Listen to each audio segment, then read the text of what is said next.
Olá pessoal! Feliz em vê-los por aqui. Este vídeo irá tratar sobre um assunto muito importante da disciplina mecânica dos fluidos, equação de Bernoulli e tubo de Pitot. Nesse momento, a gente analisa a equação sem considerar a perda de carga. Mas, antes de começarmos a ver a matéria, gostaria de pedir para que dê um like no vídeo, para se inscrever no canal e compartilhar o vídeo. Isso é extremamente importante para que a gente continue a realizar o nosso trabalho de promoção do conhecimento. Para começar, e vocês possam acompanhar a matéria conosco, vamos entrar no site www.formulasdeengenharia.com.br. Lá, nós vamos selecionar o seguinte filtro. No menu principal, selecione Engenharias. Depois, selecione qualquer curso de engenharia, pois essa é uma disciplina que se encontra na maioria dos cursos. Nesse caso, vou selecionar o Engenharia Química e depois Mecânica dos Fluidos. Por fim, selecione o assunto, Equação de Bernoulli e tubo de Pitot. Nessa tela verificamos dois botões, um botão com a equação de Bernoulli e outro com a equação do tubo de Pitot, em que após clicá-los é possível realizar o cálculo dessas equações. Mas, só vamos fazer isso após olharmos a teoria. Vamos começar? Bom, o teorema de Bernoulli foi proposto pelo físico suíço Daniel Bernoulli, no qual ele diz que se a velocidade de uma partícula de um fluido aumenta enquanto ela se escoa ao longo de uma linha de corrente, a pressão do fluido deve diminuir e vice-versa. A também chamada de equação de Bernoulli expressa que num fluido ideal, sem viscosidade nem atrito, em regime de circulação por um conduto fechado, a energia que possui o fluido permanece constante ao longo de seu percurso. A energia de um fluido em qualquer momento consta de três componentes. Cinética é a energia devida à velocidade do fluido. Potencial gravitacional é a energia devida à altitude do fluido. Energia de fluxo é a energia do fluido devido à pressão. A equação a seguir possui os mesmos termos. V² dividido por 2, mais P dividido por ρ, mais G vezes H. Isso tudo igual a constante, em que V igual velocidade do fluido na seção considerada, G igual aceleração gravitacional, H igual altura na direção da gravidade desde uma cota de referência, P igual pressão ao longo da linha de corrente, ρ igual densidade do fluido. Observação: deve-se considerar viscosidade igual a zero, vazão constante e fluxo incompressível, onde ρ é constante. Esta imagem está dividida em duas seções, em que as pressões são diferentes, as alturas são diferentes e os diâmetros são diferentes, o que leva a velocidades de escoamento diferentes.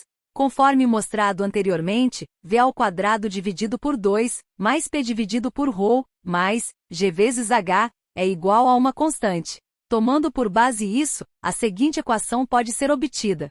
P1 mais ρ vezes V1² dividido por 2, mais ρ vezes G vezes H1 é igual a P2 mais ρ vezes V2² dividido por 2, mais ρ vezes G vezes H2.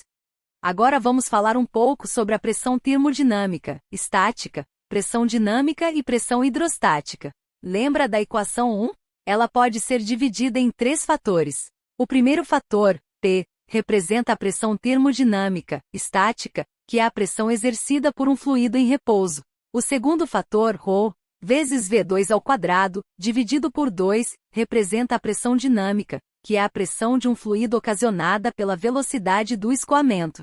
O terceiro fator, ρ, vezes G, vezes H, representa a pressão hidrostática, que é a pressão exercida por um fluido em repouso. Tubo de Pitot. Equipamento muito importante para a indústria aeronáutica, que consiste em um instrumento de medição de velocidade utilizado para medir a velocidade de fluidos, segundo modelos físicos simulados em laboratórios de hidráulica e aerodinâmica. A velocidade é calculada da seguinte forma: a velocidade é igual a raiz de 2 vezes a diferença entre a pressão total e a pressão estática, dividido pela densidade do fluido. Por fim, vamos falar sobre a equação de Bernoulli aplicada a fluidos ideais. Considera-se alguns pressupostos nesta situação. Regime permanente. Sem perdas de carga no escoamento, ou seja, o fluido é considerado um fluido ideal. Propriedades uniformes nas seções. Fluido incompressível. Sem trocas de calor. A equação é descrita desta forma. Pressão do fluido no ponto 1, dividido pelo peso específico do fluido, mais velocidade do fluido no ponto 1 ao quadrado, dividido por 2, vezes a aceleração da gravidade, mais a altura no ponto 1, é igual à pressão do fluido no ponto 2, dividido pelo peso específico do fluido, mais velocidade do fluido no ponto 2 ao quadrado, dividido por 2, vezes a aceleração da gravidade, mais a altura no ponto 2. Agora, vamos pôr em prática o que vimos na teoria? Começando pela equação do tubo de Pitot. Primeiro, clicamos no botão correspondente. Depois, selecionamos os campos que deverão ser preenchidos. Como eu quero achar a velocidade, vou supor os seguintes valores: 63.630 pascal para a pressão de estagnação, 60.000 pascal para a pressão estática, e 0,6 kg por metro cúbico para a densidade do fluido. Com os campos preenchidos, clicamos no botão Calcular, e encontramos uma velocidade no valor de 110 metros por segundo. Para finalizar a aula, vamos utilizar a equação de Bernoulli. Primeiro, clicamos no botão correspondente. Depois, selecionamos os campos que deverão ser preenchidos. Como aqui também queremos achar a velocidade, vamos supor os seguintes valores: 100.000 pascal para a pressão no ponto 1, 130.000 pascal para a pressão no ponto 2, peso específico no valor de 72.000 newtons por metro cúbico, 90 metros de altura no ponto 1 e 140 metros no ponto 2, uma gravidade de 9,8 metros por segundo e, por fim, uma velocidade no ponto 2 de 20 metros por segundo. Com os campos preenchidos, clicamos no botão Calcular e encontramos uma velocidade no valor de 37,26 metros por segundo. É isso. Acabamos por aqui. Agradecemos a sua presença e nos vemos na próxima. Até logo!